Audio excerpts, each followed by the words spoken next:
beer, it's good for you.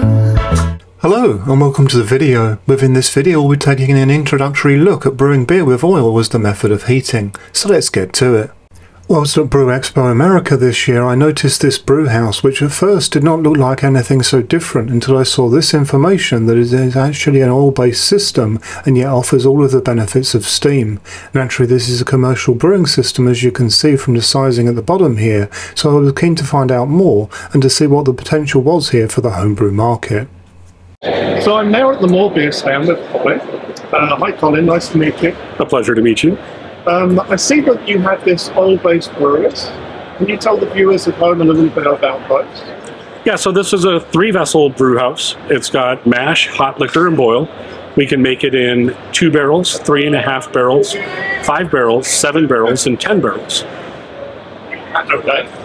And the heating mechanism is electric elements that heat oil, and then we circulate oil through jackets in the tank.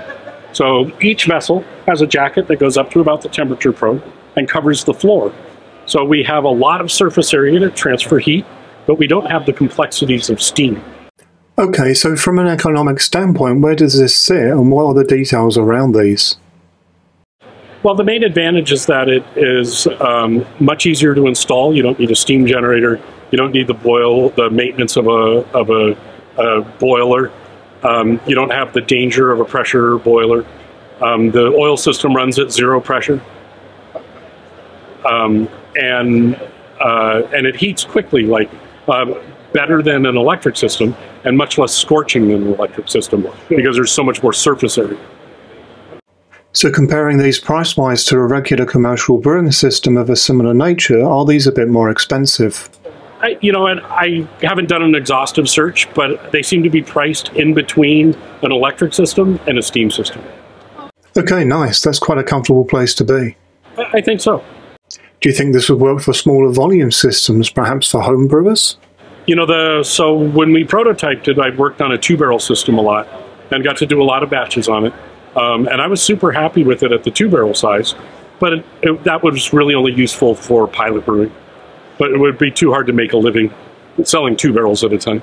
Yeah, absolutely. But what about the potential for this technology to reach the home brewing market? Do you think that would be viable? That I don't know. We'd have to look into that. So that would be probably 1 barrel. It would be about as much as anybody'd want to brew. And we haven't tried to scale the technology down that far yet. Not saying we won't, but we haven't done it yet.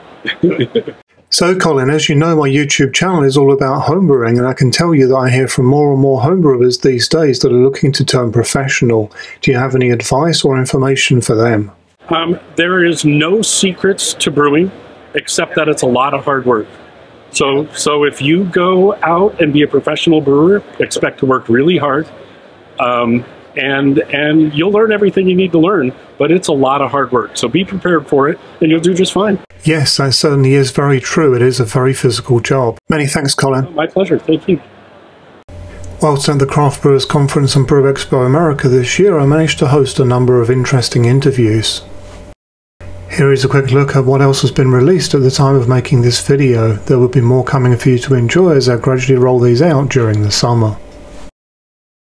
I do hope that you found this video useful, informative and interesting. If so, why not consider liking and subscribing? For further support you can join the channel's Facebook group, and if you would like to support the channel then check out the channel's merchandise store, as all profits go back into the channel. Until next time, happy brewing!